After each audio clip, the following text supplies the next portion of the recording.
What's poppin', y'all? Welcome back to another episode of NBA Weekly. I'm your host, Pee Wee the Plug, and in today's episode, we have to talk about the Los Angeles Lakers and Anthony Davis. So over the last few days, there's been rumors and rumblings that the Lakers could potentially explore the idea of making Anthony Davis available via trades.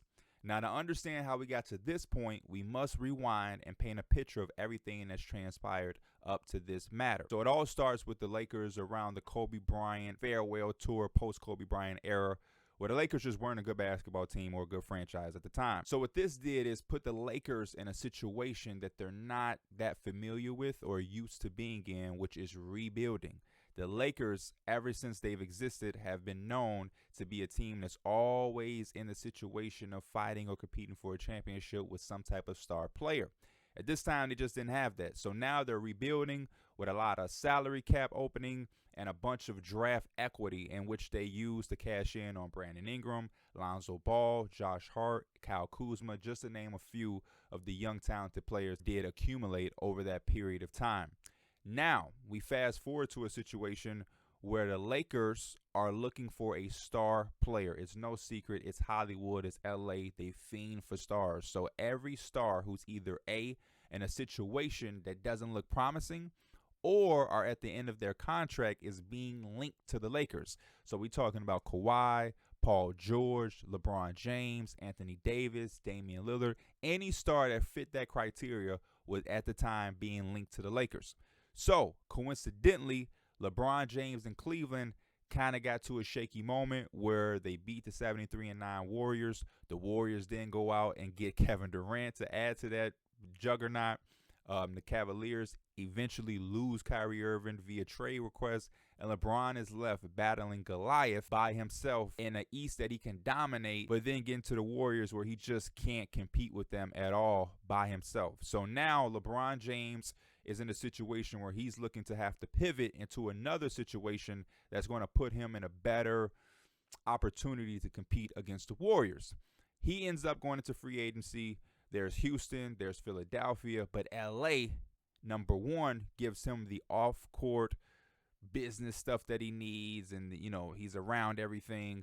And then secondly, Los Angeles was a situation that him and his team, Clutch, could go in and kind of put their imprint on, being as far as who they're going to go after as his co-star, what they're going to do with the cap space. Are they going to get two more stars to come with them? Versus Houston already having James Harden and Chris Paul. Philadelphia already have Ben Simmons and Joel Embiid. Los Angeles was vacant, and he can come in and really help control what was going to be built there, which we know LeBron and Clutch love. So LeBron ended up going to LA. LA still has their young pups.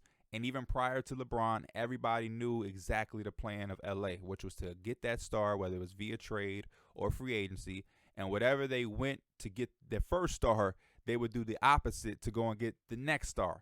And so since they got LeBron via free agency, they used all of their young pups to go out and get Anthony Davis. At the time, it was Damian Lillard, Anthony Davis, or Paul George, one of those three. It may have been a couple other names, but specifically I remember Damian Lillard, Anthony Davis, or Paul George, who was going to come and be the co-star with LeBron James.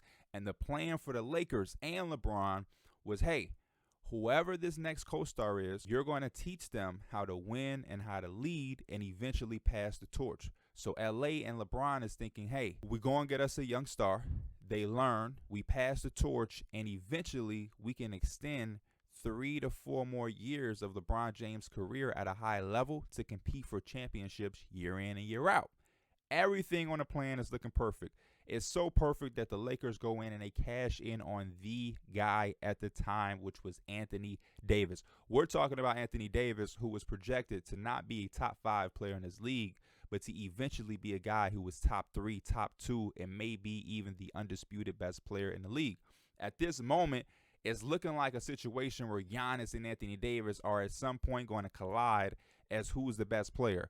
Both guys are giving you 20-something plus points per game, 25 plus points per game, 10 plus rebounds. They're blocking shots. They're assisting. They're just unicorn-ish type players. And the Lakers had seemed to have gotten one, and he was going to be able to learn from LeBron James and also be good enough to carry the Lakers throughout the regular season and put the team on his back while LeBron could coast, load manage, and just rest until the playoffs came up where he would vamp it up and they would go and compete for championships year after year. Plan was going perfectly smooth. So smooth that in the first year Anthony Davis came, they put the team together, a wonderful team. Unfortunately, we had a world crisis where the pandemic came in. So the NBA got suspended, but I think this in turn helped the Lakers a little bit because it gave them and the rest of the NBA a 2 to 3 month period where they were able to rest in the middle of a season. Once we got that figured out, we did the bubble idea situation. The Lakers went into that bubble and they ultimately won a championship in the very first year. So now the Lakers plan looks brilliant, it looks magnificent, and it looks promising to add more championships to their total and more rings to LeBron's legacy while ushering Anthony Davis in as this next guy who's going to take reins of the Lakers when LeBron is ready to retire, and the Lakers won't have a drop-off again the Laker way, right? Like, hey, you come in, you do your thing. Oh, Kobe, Shaq is leaving. We're going to really quick fix this up. Boom. Now we back competing for championships with Kobe and Pau Gasol. You know, that's the Laker way. Oh, Kobe, you at the end. We're going to bring in Steve Nash and Dwight Howard. Dwight Howard is going to be this monster that when, hey, Kobe is aging out the window, we still have Dwight Howard, and we'll put pieces around him, and we'll be right back into championship mix. That's the Laker way. We bring in LeBron. He's going to carry us through the first couple years. Then as he ages out the door, we'll have Anthony Davis, and we just take LeBron's spot, and we put another star right next to Anthony Davis, and we just keep passing the torch, and compete for championships at a high level. The only thing is, right after that championship, things started to get very murky. And what I'm going to do is I'm going to bring up some stats and some themes to show what has been going on with Anthony Davis and why this has become a problem. I want to say, before we dive into this part of the video, I believe Anthony Davis still, with everything going on, is a very solid and valuable basketball player. I know a lot of Laker fans get a little sensitive and they think we're shitting on Anthony Davis or saying he's not a good basketball player. That is not the case at all. The only case that I'm making from this point on in the video is that what the Lakers had in mind for their plan was for Anthony Davis to be a different basketball player that he showed us he was pre-Lakers. Let's dive into it. So, the year before the Lakers acquired Anthony Davis with the Pelicans, he had played 56 games. This was the lowest he had played in his career, right? And a lot of it was like, is this because he's falling apart or breaking down, or is this just that point where he didn't really want to play for the Pelicans? The writing was on the wall that he was going to be traded, and he was just sitting out games because they weren't as good as they hoped to be. For another year, Anthony Davis is on a team that's just not that good. And we had the shirt, infamous, that's all folks he was wearing. And the situation was kind of getting a little ugly and a little messy and whatnot. Even in this season where he played 56 games, he still averaged 26 points per game, 12 rebounds, 4 assists, 1.5 steals, and 2.5 blocks, shooting the basketball at a 52% from the field percentage, 33% from three, while getting to the free throw line 8 times and shooting 79% from the free throw line.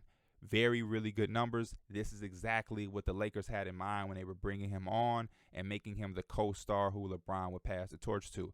And even at this point, this is a drop year for Anthony Davis at this time, because the 2 previous seasons he played 75 games apiece, and he was averaging 28 points in both of those years. 28 points, 12 rebounds, 2 blocks, 80% from the free throw line, getting to the free throw line 8.6 times per game. He's shooting 50% from the field one year, 54% the next year. He's shooting 34% from three, 30%.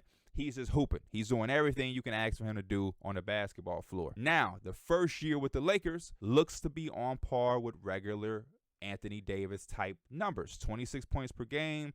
The rebounds drop a bit. Was expected because we know how much LeBron rebounds the basketball and commands the basketball. So his numbers at the rebound spot dropped a little bit, but 26 and 9, 2.5 blocks, 1.5 steal. He shot 33% from the three, 50% from field, and he got to the free throw line at almost a career high rate of 8.5 times per game, and he shot at the free throw strike 85% from the free throw line. Those are all fabulous Anthony Davis standard numbers. They go on and they win a championship in the bubble. Now, this next following year was extremely tough. He plays a career low 36 games. 36. A lot of us were told to cut him some slack from the Lakers base because after the pandemic, we had a quick turnaround in our offseason, and players had to report back to camp and prepare for the next season at an alarmingly quicker rate than that's usual expected. Because the pandemic has such a hold on the world and it really just flipped us upside down, we had to get everything back straight and back on point. And to do that, we had to have a quicker turnaround. So with that quicker turnaround, he wasn't able to have the normal offseason that he usually has, wasn't able to get the proper rest, and it made sense every time the Laker fans said that. It made super sense. He had one of the worst years of his career in his prime. Other than his first couple years in the league, these are career numbers. 21.8 points, very unusual from him. His rebounds dropped from 9.3 to 7.9. His blocks dropped from 2 to 1.6. He shot below 50% from the field. He shot a real low 26% from 3. He got to the free throw line 2.5 less times than before, went from 8.5 to 5.9. His percentage at the free throw line dropped from 85% to 74%. So across the board, Anthony Davis, when he did play in those 36 games, wasn't Anthony Davis, and already he played a career low. Even though we had a shorter season, 36 games was still low that year. Lakers end up putting LeBron into a situation where he had to do the opposite of what the plan was. Remember, the plan was for LeBron James to play less games. It was for LeBron James to relax, for LeBron James to load manage, and for LeBron James to, on some nights, be unavailable so he can chill and coast through the regular season. Now, with no Anthony Davis, and in this season of 2020-2021, after their championship, LeBron is forced to give everything he has just for the Lakers to have a chance at the postseason. We're not talking about contending. We're not even talking about championships or anything. We're talking about just to make it to the playoffs. LeBron James has to go into full throttle, zero dark 30 type mode just for them to make the playoffs in a play-in situation. This is the year where LeBron James hit the infamous 3 over the Warriors, where he saw 3 baskets and he just aimed at the middle one and it went in, and the Lakers ultimately went to 42 and 30th, and they had to play in the first round the Phoenix Suns, where they lost 4-2. A lot of people expected Anthony Davis to be healthy, join the Lakers, and they would upset the Phoenix Suns. But no, Phoenix Suns took care of business in 6 games, and now we go to the following season. Offseason comes, the Lakers, being the Lakers, they feel desperate to have to make a move, because here we are, where LeBron James is getting older and older, so many miles already on his body, and our plan was to go in the reverse way. It's not happening. Now we're at a point where over the last couple of years, Anthony Davis is dropping.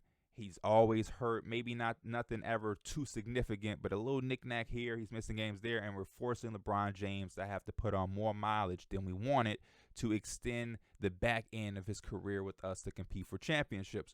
So what do the Lakers do? They go the Laker way. They don't go out and find something that makes sense. They don't go out and make the proper move. They want something that's noisy, flashy, and big. They panic and they go and get Russell Westbrook without a care in the world about fit, execution. No. It made the biggest noise as far as stardom, cameras flashing, Hollywood, LA. Let's go and get the biggest name on the market. Boom, we got him. We'll worry about it fitting later. Turns out to be one of the most devastating moves in this entire thing, because the fit thus far just hasn't worked. And I know as of recently, Russell Westbrook off the bench has proved to be super good, and is worked to a certain degree of him being comfortable. But the Lakers have not really made any strides as far as getting better as a team. And now that they brought in his big contract, it really gave them no leeway to go and get the proper role players to complement the situation, and they're stuck with a bunch of guys that they don't have confidence in and that aren't used to being in the roles that they are in, and you're asking them to do uncharacteristic things. So boom, we fast forward there. Not only do you bring in Russell Westbrook and it's not the best fit, but again, like we saw, Anthony Davis only plays 40 games this year. So we go from 36 to 40 in a year where you really need Anthony Davis to be available in the play. And not only does he play 40 games, he's not playing the best. His three-point shot dropped all the way to 18%, 19% from 3. The block shots went back up, the points went back up, and the rebounding went back up. But along with the not being able to shoot the outside jump shot from mid-range or three, playing 40 games with the fit of Russell Westbrook and LeBron James trying to coexist, you put LeBron James again in another situation where he has to go full throttle just for you to try to make the play-in, which ultimately you failed to do, ending your season at 33-49. Now we fast forward to our current year, where the Lakers are the second worst team in the NBA. The only team that's worse is the Houston Rockets. And the only reason the Houston Rockets are worse is because the Houston Rockets have played one more game. The Lakers are 2-9. The Rockets are 2-10. And the situation has seemed to have gotten no better. Anthony Davis is in a situation where he's being forced to play center, which has always been this long-term idea everybody has had for Anthony Davis. Like, man, once he puts on muscle, once he gets used to it and gets experience, when you put him at the 5, whatever team he's going to be on is going to be extremely dangerous. But now we get to this point where Anthony Davis is at the post-conference recently against the Jazz, and he's talking about him being utilized the best, which was when he was a roamer power forward, back when he was able to play with Dwight Howard, JaVale McGee, and those guys, and basically insinuating that the Lakers are playing him wrong. In so many words, he prefers to be a power forward. That's just what it is. And then we also got quotes from LeBron James that says, yo, we're all trying to figure out what we want to do offensively. It starts with AD, giving him more touches and things of that nature. Each game has its own challenges, but our focal point is and should always be he touches the ball throughout the course of possessions, quarters, and halves. This is LeBron James basically saying what the Lakers' plan was. It has to start with Anthony Davis. In order for us to be the best version of ourselves and get to the point we need to be, Anthony Davis has to be our guy. I can't be at 39-40 over the course of 82 games at this point in my career, still being the number one option and everything is running through. I should be able to play second fiddle to him, relax, coast, low manage, and not have to have playoff intensity games and performances just for us to have a chance to make the playoffs.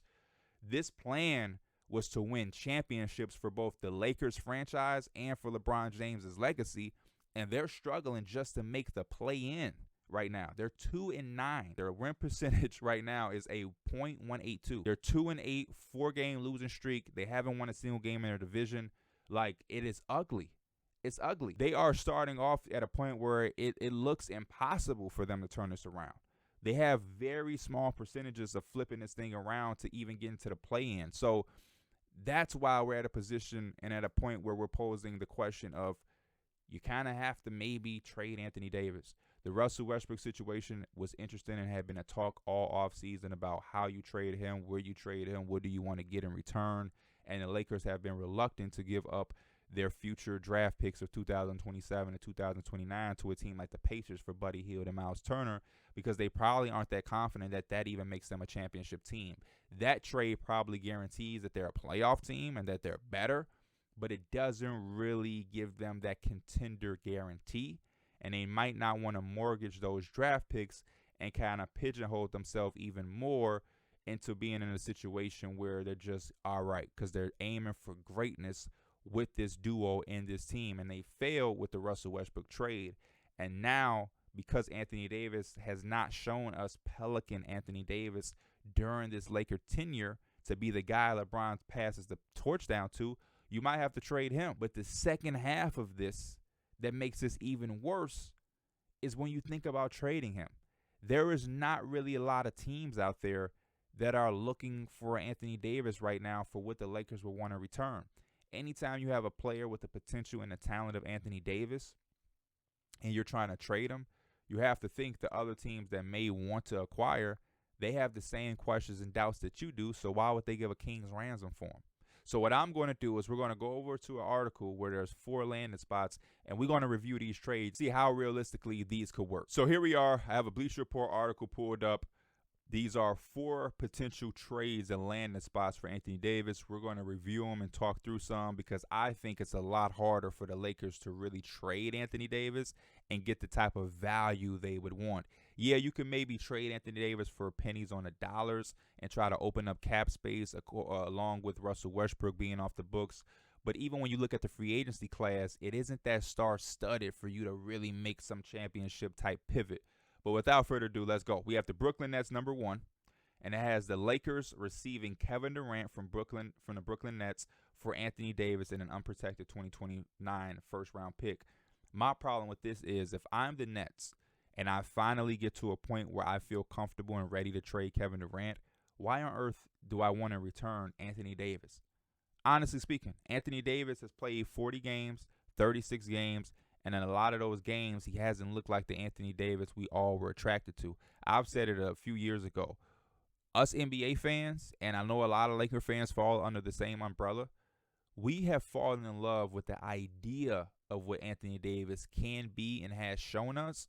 But as of recently, we haven't gotten that. So at some point, which I think is now, everybody around the league, social media, and the basketball world, we're starting to catch on that, hey, maybe this Anthony Davis we've been getting, maybe this is him. Maybe that idea of him being this cornerstone, face of the franchise, number 1 guy, this, Greek freak versus him type thing. Maybe that's not it. Maybe Anthony Davis is just a guy who at certain stretches is playing top 10 player basketball, but he is better as a not 1A or 1B, but 2A, 2B. I personally think at this point right now today, Anthony Davis is probably better off suited in a situation where he's a third guy who on some nights is your number 2. But for Brooklyn to acquire him to say we're going to build around him, to me that's ludicrous. And that's no way that this is what happened. You have a situation where I just pulled up an article a couple days ago on my YouTube, and we had a situation where the Portland Trailblazers got Kevin Durant, and the Nets in return got Anthony Simons, Josh Hart, Jeremy Grant, 3 first-round picks, and 3 swaps. I'm doing that every day of the week instead of getting Anthony Davis. Every day of the week, if I'm the Brooklyn Nets, I go that rebuild route versus acquiring Anthony Davis. I think Anthony Davis would be better suited for teams like Phoenix, where you have Chris Paul running the offense. You have Devin Booker being the go-to guy and your number 1 option. You have Mikal Bridges there as a wing stopper who can make corner threes. And then, boom, you have Anthony Davis who just plays his part. On some nights, he's going to be your guy. Majority of nights, it starts and ends with Devin Booker. Chris Paul is a good offensive orchestrator. He will work a good P&R pick and roll with Anthony Davis, get him organized, and Anthony Davis does what he does on the defensive side of the basketball. Boom, perfect. Anthony Davis with Boston. You have Brown, you have Tatum, Anthony Davis there, fits nice, works. But the whole idea of depending on a high level or night in, night out for Anthony Davis to have to be your guy has not shown a lot of promise over the last few years. The next trade we have is the Chicago Bulls. This is one that's always been intriguing because we know Anthony Davis from Chicago. He's always talked about playing for the Bulls, yada, yada, yada. So they have the Lakers receiving Zach Levine, Patrick Williams, Goran Dragic, a 2023 first-round pick via Portland, and the Bulls getting Anthony Davis. This trade would have made a lot of more sense a year or two ago before the Zach Levine knee thing. Because now, why would the Lakers want Zach Levine when he is going to do the same thing Anthony Davis is kind of doing? Unless Zach Levine gets to a point where the knee shows a lot more promise. Right now, he's not playing back-to-backs. He's out. You know what I mean? You kind of not knowing what you're getting from Zach Levine on a night-in-night basis. He doesn't have any dunks this season. At least he didn't have any time. Last time I checked, he just had his first 30-point. So it's like, I don't know if the Lakers are super sold on this trade either, because it's like you're kind of getting back the same thing you're giving up, except Zach Levine is actually going to do less for your team. He might can score and get 30, but on the defensive side of the basketball, Anthony Davis does a lot. You might as well keep Anthony Davis if you're going to pick between these two as far as them both playing half the season or a little bit over half the season. You might as well just keep Anthony Davis. He's already familiar. He's already with LeBron. He does a lot defensively. Zach is going to come in and be a bucket, but if the knee is hampering him, that probably is going to hamper him being a bucket. And the last thing you need is another player coming to kind of shoulder some stuff off of LeBron to help him coast and ease. And then now he's only playing half the season, so LeBron still indirectly is doing the opposite of what the plan was. So this trade, I'm not sure if this trade is what it would have been last year, where Zach Levine had no knee injury, there was no knee procedure, and there was no risk of him having to be in a situation where he's not playing back-to-backs or he's sitting and resting constantly. But I do think that if there was a way the Lakers could have had kept LeBron, kept Anthony Davis and instead of them getting Russell Westbrook, they got a talent like Zach Levine, their situation will be a lot different right now. I think they needed that type of player instead of Russ. A guy who can come in, complement both Anthony Davis and LeBron James, but also be a bucket while complimenting those guys. And a guy who could take over games and win on some nights where those two ain't playing or trying to rest. And I know they probably thought that with Russ, where like Russ is a guy who can take over, dominate the basketball game, and win a game with a couple of nobodies while everybody is resting. But a large portion is depending on Russ fitting in next to LeBron James. And that just never seems to have any way of working in my basketball mind, to say the least. The next one is the Knicks. And like I talked about in my last video when we talked about fresh trade ideas, another Bleacher Report article from Greg Schwartz, I said in that video, there is no Knick rumor or trade rumor article without the Knicks being involved. If we're talking about trade rumors or trade rumblings, the Knicks have to be a part of it. It just is what it is. The Knicks, we trade R.J. Barrett, Mitchell Robinson, Obi Toppin, Quentin Grimes, 2023 first-round pick, protected 2023 first-round pick via Detroit, Washington, Dallas, 2025 first-round pick via Milwaukee, and we receive Anthony Davis. As a Knicks fan, this is ludicrous. This is ludicrous. Why are we giving up 4 young players who have shown promise of being rotational players and all of this draft capital for Anthony Davis? Why on earth are we doing this? We trade up all of that, and now we go back to a team that has Jalen Brunson, Evan Fournier, Cam Reddish, Julius Randle, and Anthony Davis. What needle does that move? I'd rather just keep the team that we have. Honestly, I honestly rather keep the team that we have, load up on all of our draft picks, and go get somebody else. But to give up all of this for Anthony Davis, as a Knicks fan, this is crazy. This is crazy. And I know the Knicks have made their fair share of mistakes over time, but this one right here, oh man, this I don't even have anything. This is dumb for the Knicks to do. This would be the stupidest thing the Knicks have done since I've been a fan, if I'm just being honest. That's a lot for Anthony Davis, who, again, 36 games the year before, 40 games last year. We're putting him in a situation where we're trading Mitchell Robinson, so he has to come to New York and play center. Thibs is going to play him 38 minutes.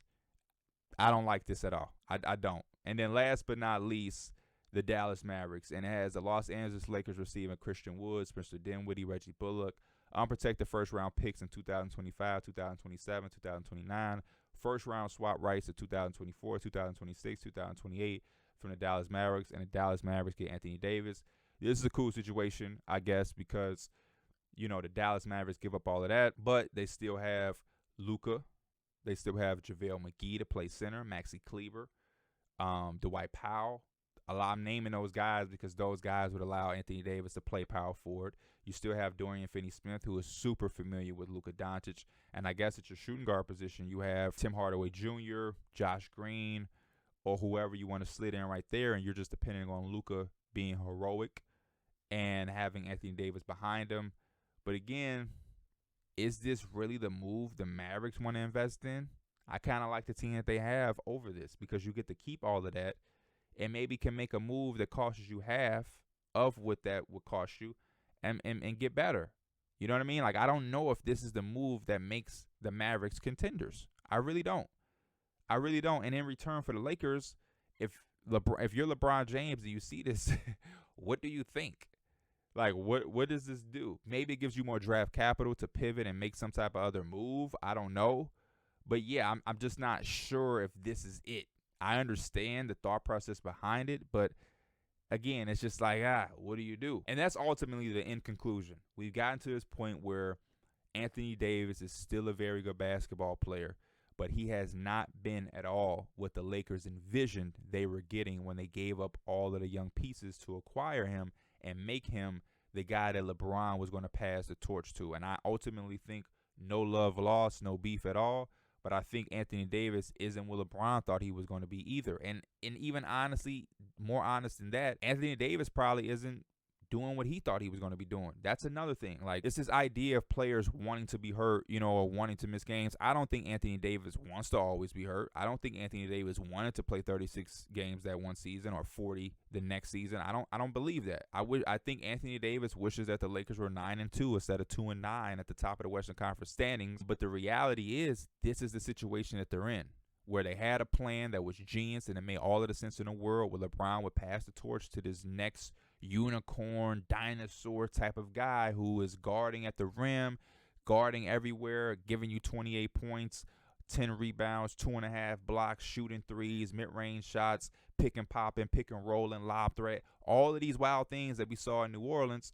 And LeBron will be able to coast, ride his coattail into the playoffs, and then combine together, turn it up to just compete for championships year in and year out. And LeBron will go into the sunset as a champion, and Anthony Davis would now be the new face of the Lakers, and they would be out here looking for his next new co-star, where he would repeat the same recipe of showing this young guy how to win, showing this young guy how to lead. He'd be able to coast, and boom, the same cycle just continues, and the Lakers perfect this dynasty run that has made them one of the best franchises in sports history, or especially in the NBA.